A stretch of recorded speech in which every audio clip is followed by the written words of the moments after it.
வணக்கம். இது காலை நேர பிரதான செய்திகள். விரிவான செய்திகளுக்கு செல்ல முன்னதாக முதலில் தலைப்பு செய்திகள். இசையுலகில் மீண்டும் ஒரு சோகம். கோண்டாவில் காளி கோவிலடி வீதியில் தூக்கில் தொங்கிய இளம் வித்துவான். சோகத்தில் மூழ்கிய ஜாழ்ப்பாணம்.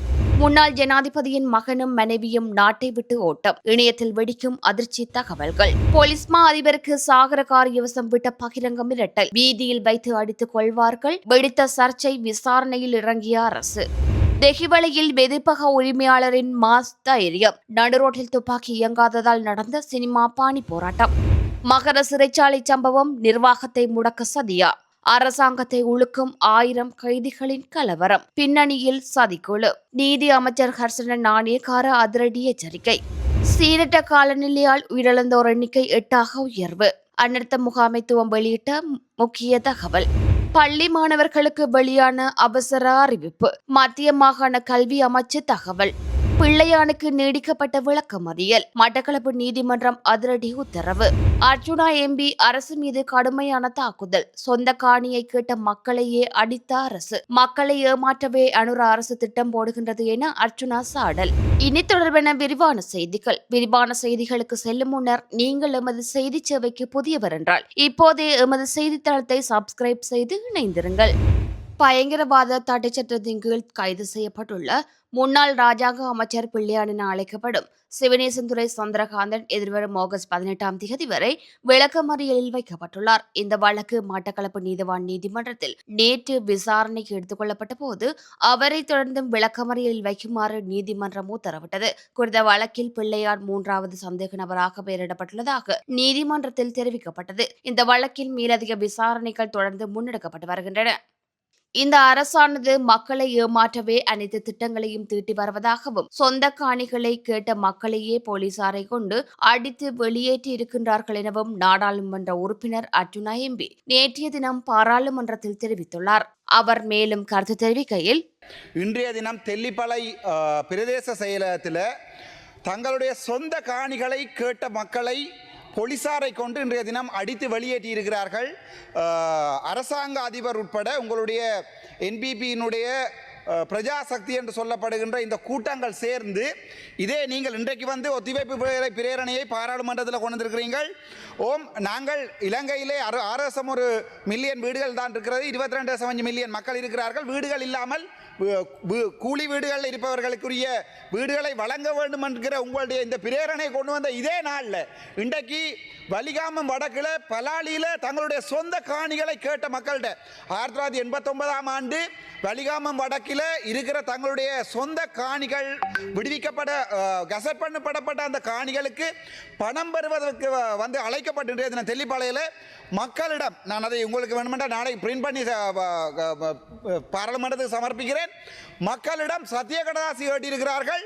உங்களுடைய வீட்டை இந்த பணம் எந்த பணம் என்று எவ்வளவு பெறுமதி என்று கூட குறிப்பிடப்படாமல் அவர்களுக்கு உங்களுடைய காணிகளை தருவதற்கு சம்மதம் என்ற சத்திய கடதாசியை மொட்டை கடிதம் ஒன்றை எழுதி வேண்டுவதற்கு உங்களுடைய அரசாங்கம் இன்றைய தினம் எத்தனித்துக் கொண்டிருக்கிற நேரத்தில் பாராளுமன்றத்தில் மக்களை ஏமாற்றுவதற்காக வீடில்லாத மக்களுக்கு நாங்கள் வீடுகளை வழங்கப் போகிறோம் என்கிற இந்த ஒத்திவைப்பு வேலை பிரேரணையை நினைக்கின்ற போது எனக்கு சில நேரத்தில் என்ன தோணுகிறது, உங்களுக்கு வடக்கு மாகாணம் என்கிற ஒன்று இருக்கா இல்லையா தெரியா? மகர சிறைச்சாலை சம்பவத்திற்கு வெளிப்புற தூண்டுதல் ஏதேனும் இருந்ததா என்பது தொடர்பில் விசாரணைகள் முன்னெடுக்கப்பட்டு வருவதாக நீதி அமைச்சர் ஹர்ஷன நாணயக்கார தெரிவித்துள்ளார். அத்துடன் சம்பந்தப்பட்டவர்கள் அடையாளம் காணப்பட்டால் அவர்களுக்கு எதிராக கடுமையான சட்ட நடவடிக்கை எடுக்கப்படும் என்றும் அமைச்சர் நேற்றைய தினம் நாடாளுமன்றத்தில் வலியுறுத்தினார். அண்மையில் மகர சிறைச்சாலையில் ஏற்பட்ட அமைதியின்மை தொடர்பில் நாடாளுமன்றத்தில் விரிவான விளக்கம் ஒன்றை முன்வைத்த போதே அவர் இதனை குறிப்பிட்டுள்ளார். சிறைச்சாலையில் ஏற்பட்ட சேதங்களின் மதிப்பீடு தற்போது மேற்கொள்ளப்பட்டு வருவதாகவும் கைதிகளுக்கு தேவையான உணவு, மருந்து உள்ளிட்ட அத்தியாவசிய வசதிகள் ஏனைய சிறைச்சாலைகளின் ஒத்துழைப்புடன் தொடர்ந்து வழங்கப்பட்டு வருவதாகவும் நீதி அமைச்சர் ஹர்ஷன நாணயக்கார தெரிவித்துள்ளார். சம்பவம் இடம்பெற்ற நாளில் மகர சிறைச்சாலையின் சமையலறை கட்டடத்தின் கூரையில் முதலில் 3 கைதிகள் ஏறி எதிர்ப்பில் ஈடுபட்டுள்ளனர். நிலைமையை கட்டுப்படுத்தும் நோக்கில் சிறைச்சாலை அத்தியட்சர் அவர்களுடன் சுமார் 15 நிமிடங்கள் பேச்சுவார்த்தை நடத்திய போதும் அவர்கள் இணக்கப்பாட்டுக்கு வரவில்லை. இதன் பின்னர் மற்ற சிறைக்கூடங்களில் இருந்த சுமார் 16 கைதிகள் அங்கு ஒன்று திரண்டதுடன் பெரும் சத்தமிட்டு பதற்றத்தை அதிகரித்துள்ளதாகவும் அவர் சுட்டிக்காட்டியுள்ளார். நிலைமையை கட்டுப்படுத்த முடியாததால் சிறைச்சாலை அதிகாரிகள் பின்வாங்கி பிரதான நுழைவாயிலை வாயிலை மூடி பாதுகாப்பு நடவடிக்கைகளை மேற்கொண்டுள்ளனர். தேகிவளை கடவத்த வீதியில் அமைந்துள்ள தகநாயக்க விளையாட்டு மைதானத்திற்கு அருகில் நேற்றிரவு வெதுப்பக உரிமையாளர் ஒருவரை இலக்கு வைத்து மேற்கொள்ளப்பட்ட துப்பாக்கி சூட்டு முயற்சி முறியடிக்கப்பட்டுள்ளது. காவல்துறை ஊடக பேச்சாளர் உதவி காவல்துறை அத்தியட்சர் இது தொடர்பில் கருத்து தெரிவிக்கையில், நேற்றிரவு 8 மணியளவில் ஒந்துருளியில் வந்த இனம் தெரியாத இருவரில் ஒருவரே குறித்த தாக்குதலை நடத்த முயன்றுள்ளார் என கூறினார். இருப்பினும் துப்பாக்கி இயங்காததால் உடனடியாக செயற்பட்ட வெதுப்பக உரிமையாளர் துப்பாக்கிதாரியுடன் போராடி துப்பாக்கியை தனது கட்டுப்பாட்டுக்குள் கொண்டு வந்துள்ளார். இதனை அடுத்து சந்தேக நபர்கள் இருவரும் அங்கிருந்து தப்பித்து சென்றுள்ளனர். தப்பி சென்ற துப்பாக்கிதாரி மற்றும் ஒந்துருளியை செலுத்தி வந்தவரை கைது செய்வதற்காக தெஹிவளை காவல்துறையினர் 2 விசேட காவல்துறை குழுக்களை நியமித்து விரிவான விசாரணைகளை மேற்கொண்டு வருகின்றனர். ஸ்ரீலங்கா பொதுஜன பெரமுனவின் பொதுச் செயலாளர் சாகர காரியவசம் வெளியிட்ட கருத்துக்கள் அரசியல் வட்டாரத்தில் பெரும் சர்ச்சையை ஏற்படுத்தியுள்ளன. போலீஸ் மா அதிபரை மக்கள் வீதியில் வைத்து அடித்துக் கொண்டு விடுவார்கள் என்று எச்சரிக்கும் வகையில் அவரது கருத்து அமைந்துள்ளது. இது ஒரு கடுமையான அச்சுறுத்தலாகவும் வன்முறையை தூண்டும் வகையிலும் இருப்பதாக விமர்சிக்கப்படுகின்றது. ஆளும் அரசாங்கத்திற்கு எதிரான ஒரு அரசியல் சவாலாக இது பார்க்கப்படுகின்றது. இந்த சர்ச்சை குறித்து கருத்து தெரிவித்த பொதுமக்கள் பாதுகாப்பு அமைச்சர் ஆனந்த விஜயபால இத்தகைய கருத்துக்கள் விசாரிக்கப்பட வேண்டும் என உறுதிபட கூறியுள்ளார். யாழில் நாதஸ்வர வித்துவான் ஒருவர் தூக்கில் தொங்கிய நிலையில் சடலமாக மீட்கப்பட்டுள்ளார். யாழ்ப்பாணம் கோண்டாவில் காளி கோவிலடி பகுதியை சேர்ந்த கோவிந்தராசா ஜனுசன் என்ற வயது 32 எனும் நாதஸ்வர வித்துவானை இவ்வாறு சடலமாக மீட்கப்பட்டுள்ளதாக குறிப்பிடப்பட்டுள்ளது. அண்மையில் தவில் வித்துவான் ஒருவர் தவறான முடிவெடுத்து உயிரிழந்துள்ள நிலையில் மீண்டும் நாதஸ்வர வித்துவானின் உயிரிழப்பு யாழில் பெரும் சோகத்தை ஏற்படுத்தியிருக்கின்றது. இதேவேளை அண்மைய சில நாட்களாக நாட்டில் இவ்வாறான தற்கொலை சம்பவங்கள் பதிவாகி வருகின்றமையும் குறிப்பிடத்தக்கது.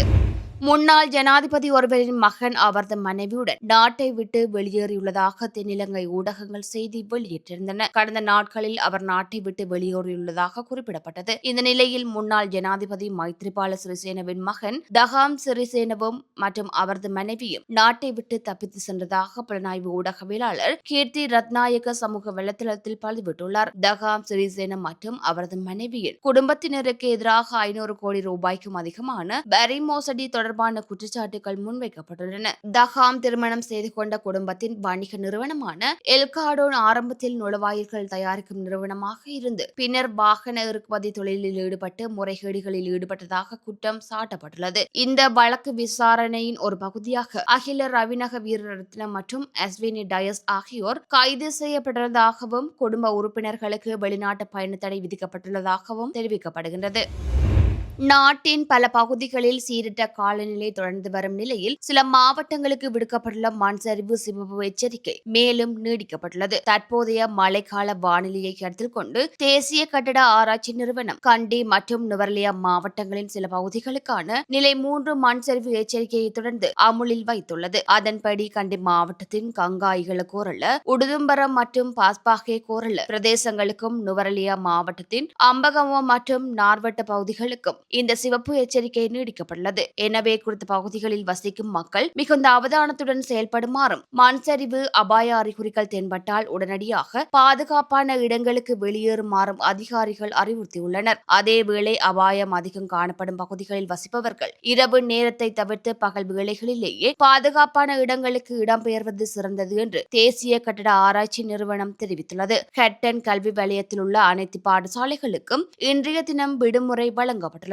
நாட்டில் தற்போது நிலவும் மோசமான வானிலை காரணமாக மத்திய மாகாண கல்வி பணிப்பாளரின் ஆலோசனையின் பெயரில் இந்த முடிவு எடுக்கப்பட்டுள்ளது. இது தொடர்பில் நேற்றைய தினம் ஹட்டன் வலய கல்வி பணிமனை உத்தியோகபூர்வ அறிவிப்பு வெளியிட்டுள்ளது.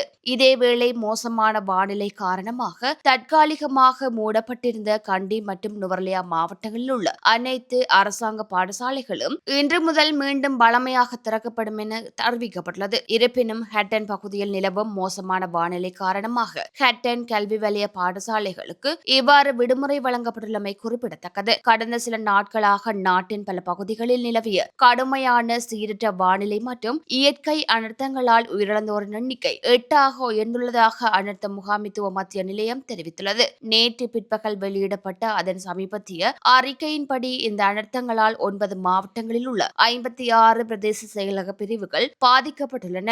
மேலும் 314 குடும்பங்களை சேர்ந்த மொத்தம் 11,832 பேர் இந்த அனர்த்தங்களால் பாதிப்புக்குள்ளாகியுள்ளனர். அத்துடன் 3 பேர் காயமடைந்துள்ளதுடன் ஒரு வீடு முழுமையாக சேதமடைந்துள்ளது. மேலும் 290 வீடுகள் பகுதியளவில் சேதமடைந்துள்ளதாக அனர்த்த முகாமைத்துவ மத்திய நிலையம் தெரிவித்துள்ளது. பாதிக்கப்பட்ட மக்களுக்கு தேவையான நிவாரண உதவிகளை வழங்குவதற்கான நடவடிக்கைகள் தொடர்ந்து முன்னெடுக்கப்பட்டு வருவதாகவும் அந்த நிலையம் குறிப்பிட்டுள்ளது.